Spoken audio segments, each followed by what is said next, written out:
Hi friends, welcome back to my channel. Friends, ಇವತ್ತು ಬೆಳಗ್ಗೆನೇ ಬಂದಿದ್ದೀನಿ. ಒಂದು 2 ಬ್ಲೌಸ್ ಸ್ಟಿಚ್ ಮಾಡೋದಿದೆ. ಅದಕ್ಕೆ ಮೊನ್ನೆ ಎಲ್ಲ ಒಂದು ಬ್ರೈಡಲ್ ಡಿಸೈನ್ ತೋರಿಸಿದ್ನಲ್ಲ, ಅದು ಬ್ರೈಡಲ್ ಡಿಸೈನ್ ಹಾಕೋ ಅಷ್ಟರಲ್ಲಿ ತುಂಬಾ ಟೈಮ್ ಹಿಡಿತಲ್ಲ. ಅದರಿಂದ ನಾನು ನೋಡಿ ಒಂದು 5 ಬ್ಲೌಸಷ್ಟು ಪೆಂಡಿಂಗ್ ಇದ್ಬಿಟ್ಟಿದೆ.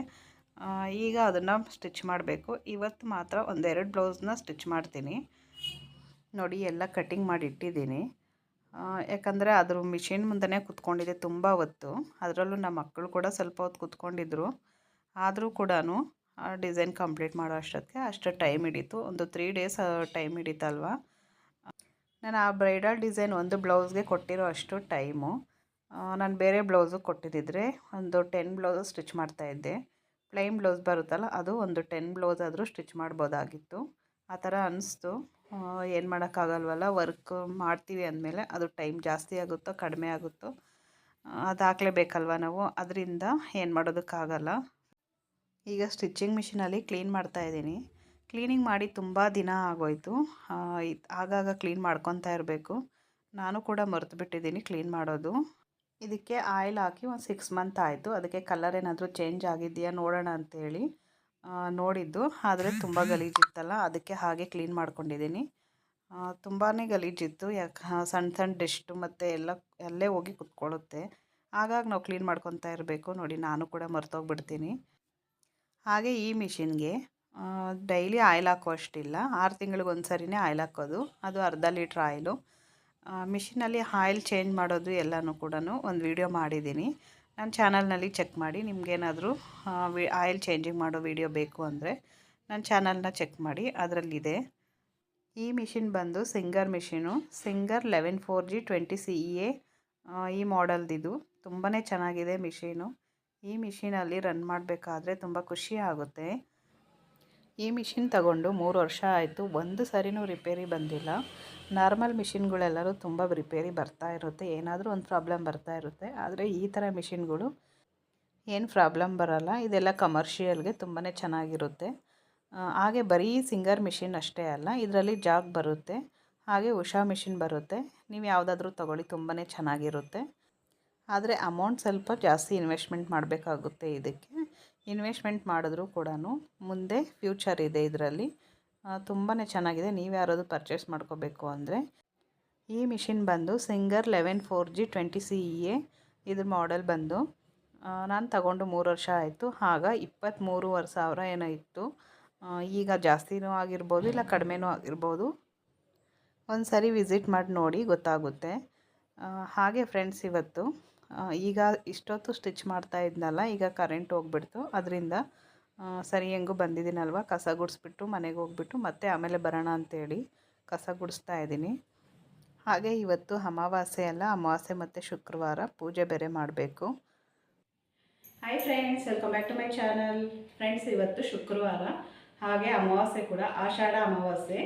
ಅದಕ್ಕೆ ಬೆಳಗ್ಗೆನೇ ಎದ್ದು ಬೇಗ ಪೂಜೆ ಎಲ್ಲ ಮಾಡಿದ್ದೀನಿ. ಪೂಜೆ ಎಲ್ಲ ಹೇಗಾಗಿದೆ ಅಂತ ತೋರಿಸ್ತೀನಿ ಬನ್ನಿ. ಹಾಗೆ ಪೂಜೆ ಎಲ್ಲ ಆದಮೇಲೆ ಇವತ್ತು ಒಂದಷ್ಟು ಬ್ಲೌಸ್ ಸ್ಟಿಚ್ ಮಾಡೋದಿದೆ. ಬೆಳಗ್ಗೆನೇ ಹೋಗಿ ಒಂದು ಬ್ಲೌಸ್ನ ಸ್ಟಿಚ್ ಮಾಡಿ ಬಂದಿದ್ದೀನಿ. ಈಗ ಮಧ್ಯಾಹ್ನ ಹೋಗಿ ಹಾಗೆ ಟೈಲರಿಂಗ್ ಕ್ಲಾಸ್ಗೆ ಹೋಗಿ ಬರ್ತಾರಲ್ಲ, ಅವ್ರಿಗೂ ಹೇಳ್ಕೊಡ್ತಾ ನಾನು ಕೂಡ ಒಂದು ಬ್ಲೌಸ್ ಸ್ಟಿಚ್ ಮಾಡಿ ಬರ್ತೀನಿ. ಫ್ರೆಂಡ್ಸ್, ಬನ್ನಿ ಪೂಜೆ ಎಲ್ಲ ಹೇಗಾಯಿತು ಅಂತ ತೋರಿಸ್ತೀನಿ. ಹಾಗೆ ಇವತ್ತು ಅಮಾವಾಸ್ಯೆ ಆಗಿರೋದ್ರಿಂದ ಮನೆಗೆಲ್ಲ ಗೋಮೂತ್ರ ಮತ್ತು ಅರಿಶಿಣದ ನೀರು ಹಾಕಿ ಮನೆಯೆಲ್ಲ ಶುದ್ಧಿ ಮಾಡಿ, ಹಾಗೆ ಸ್ವಲ್ಪ ಸಾಂಬ್ರಾಣಿಯ ಹೊಗೆ ಹಾಕ್ತಾಯಿದ್ದೀನಿ. ಇದು ತಿಂಗಳಿಗೊಂದು ಸರಿ ಮಾಡಿದ್ರೆ ತುಂಬಾ ಒಳ್ಳೆಯದು, ನೆಗೆಟಿವ್ಸ್ ಎಲ್ಲ ಹೋಗುತ್ತೆ ಅಂತ. ಹಾಗೆ ಅಮಾವಾಸ್ಯೆ ಮತ್ತು ಹುಣ್ಣಿಮೆಗೆ ಈ ಥರ ಮಾಡೋದು ತುಂಬಾ ಒಳ್ಳೆಯದು. ಶುಕ್ಲಾಂಬರಧರಂ ವಿಷ್ಣು ಶಶಿವರ್ಣಂ ಚತುರ್ಭುಜಂ ಪ್ರಸನ್ನವದನಂ ಧ್ಯಾಯೇ ಸರ್ವವಿಘ್ನೋಪಶಾಂತಯೇ ಶುಭಂ ಕರೋತಿ ಕಲ್ಯಾಣಂ ಆರೋಗ್ಯಂ ಧನ ಸಂಪದಃ ಶತ್ರುಬುದ್ಧಿ ವಿನಾಶಾಯ ದೀಪಜ್ಯೋತಿ ನಮೋಸ್ತುತೇ.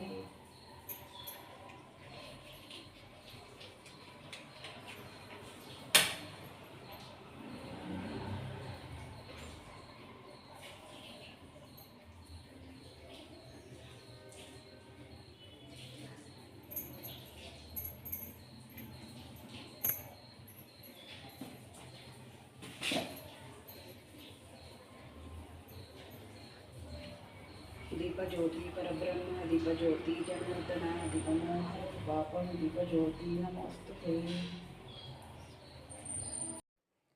ದೀಪ ಹಚ್ಚೋಕ್ಕೂ ಮುಂಚೆ ಒಂದು ಮಂತ್ರ ಹೇಳ್ಕೊಬೇಕು.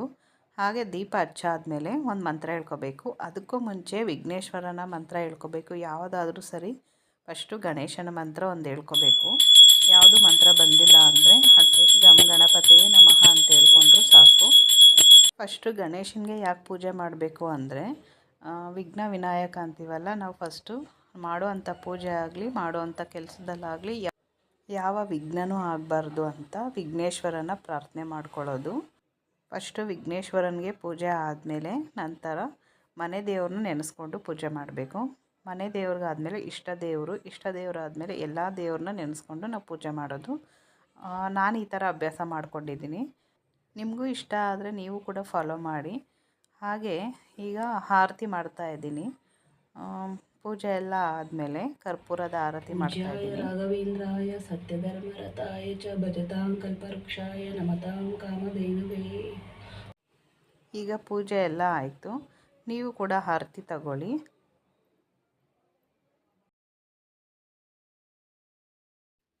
ಮನೆಯಲ್ಲಿ ಪ್ರತಿದಿನ ಪೂಜೆ ಮಾಡೋದ್ರಿಂದ ಒಂಥರ ನೆಮ್ಮದಿ ಸಮಾಧಾನ ಆಗುತ್ತೆ.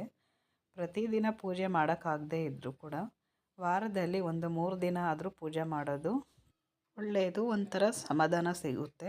ಹಾಗೆ ಇವತ್ತು ಪೂಜಾ ರಂಗೋಲಿ ಹಾಕಿರೋದು. ಮನೆಯಲ್ಲಿ ಪೂಜೆ ಎಲ್ಲ ಮುಗಿಸ್ಕೊಂಡು ಬೆಳಗ್ಗೆ ಅರ್ಧದಲ್ಲೇ ಸ್ಟಿಚ್ ಮಾಡಿದ್ನಲ್ಲ, ಕರೆಂಟ್ ಹೋಯ್ತು ಅಂದ್ಬಿಟ್ಟು ಅರ್ಧದಲ್ಲೇ ಬಿಟ್ಟಿದ್ನಲ್ಲ, ಈಗ ಆ ಬ್ಲೌಸ್ ಸ್ಟಿಚ್ ಮಾಡಬೇಕು. ಅದಕ್ಕೆ ಈಗ ಅದನ್ನು ಫಿನಿಷ್ ಮಾಡಿಬಿಟ್ಟು ಮತ್ತೆ ಇನ್ನೊಂದು ಬ್ಲೌಸ್ನ ಸ್ಟಿಚ್ ಮಾಡೋಣ ಅಂಥೇಳಿ ಫಸ್ಟ್ ಅದನ್ನು ಕಂಪ್ಲೀಟ್ ಮಾಡ್ತಾಯಿದ್ದೀನಿ. ಅದು ಸೈಡ್ ಜಾಯಿಂಟ್ ಮಾಡಿ ಮತ್ತು ಪೈಪಿಂಗ್ ಕೊಡೋದಷ್ಟೇ. ಅಷ್ಟು ಸ್ಟಿಚ್ ಮಾಡೋ ಅಷ್ಟೊತ್ತಿಗೆ ಕರೆಂಟ್ ಹೊರಟೋಯ್ತಲ್ಲ, ಅದಕ್ಕೆ ಅದನ್ನು ಅರ್ಧದಲ್ಲೇ ಬಿಟ್ಟು ಹೋಗ್ಬಿಟ್ಟೆ. ಫ್ರೆಂಡ್ಸ್, ಈ ವಿಡಿಯೋ ಅರ್ಧ ಎಡಿಟಿಂಗ್ ಮಾಡಿದ್ದೆ, ಇನ್ನರ್ಧ ಮಾಡೋ ಅಷ್ಟರಲ್ಲಿ ನನಗೆ ಕೋಲ್ಡು ಕೆಮ್ಮಾಗಿ ಗಂಟಲೆಲ್ಲ ಕೆಟ್ಟುಬಿಟ್ಟಿದೆ. ನಿಮಗೆ ವಾಯ್ಸ್ ಗೊತ್ತಾಗ್ತಾ ಇರ್ಬೋದು, ಸ್ಟಾರ್ಟಿಂಗಲ್ಲಿ ಯಾವ ಥರ ವಾಯ್ಸ್ ಇದೆ, ಈಗ ಯಾವ ಥರ ಬರ್ತಾಯಿದೆ ಅಂತ. ಅದಕ್ಕೆ ನನ್ನ ಗಂಟಲು ಸರಿ ಹೋಗೋವರೆಗೂ ನಾನು ವಾಯ್ಸ್ ಓವರ್ ಕೊಡೋದಕ್ಕಾಗಲ್ಲ. ವೀಡಿಯೋಸ್ ಮಾಡ್ಕೊಂಡಿದ್ದೀನಿ, ಆದರೆ ಅದನ್ನು ಎಡಿಟಿಂಗ್ ಮಾಡಿ ವಾಯ್ಸ್ ಕೊಡೋದಕ್ಕೆ ಆಗ್ತಾಯಿಲ್ಲ. ಅದರಿಂದ ವೀಡಿಯೋಸ್ ಬರೋದಕ್ಕೆ ಇನ್ನೂ ಲೇಟ್ ಆಗುತ್ತೆ. ನನ್ನ ಗಂಟಲು ಸರಿ ಹೋಗೋವರೆಗೂ ನಾನು ವೀಡಿಯೋಸ್ ಮಾಡಲ್ಲ. ಸಾರಿ ಫ್ರೆಂಡ್ಸ್, ಅದಕ್ಕೆ ನಾನು ವೀಡಿಯೋನ ಇಲ್ಲಿಗೆ ಎಂಡ್ ಮಾಡ್ತಾಯಿದ್ದೀನಿ. ವಿಡಿಯೋ ಇಷ್ಟ ಆದರೆ ಒಂದು ಲೈಕ್ ಮಾಡಿ, ಶೇರ್ ಮಾಡಿ. ಹಾಗೆ ಹೊಸ್ದಾಗಿ ನೋಡ್ತಾ ಇರೋರೆಲ್ಲ ಪ್ಲೀಸ್ ಸಬ್ಸ್ಕ್ರೈಬ್ ಮಾಡ್ಕೊಂಡು ನೋಡಿ. Thanks for watching. Bye friends, next ವಿಡಿಯೋದಲ್ಲಿ ಸಿಗೋಣ. ಲಕ್ಷ್ಮಿ, ನಾನು ಹೊಲಿದ ಮೇಲೆ ಹೊಲಿತಾರಂತ ಹೊಲಿಯೋದು ನೋಡಿಕೊಂಡು ನೋಡೋ ನನ್ನ ವೀಡಿಯೋಗಳೆಲ್ಲ ಹಿಂಗೆ ಬರ್ತೈತೆ. ಅವಾಗ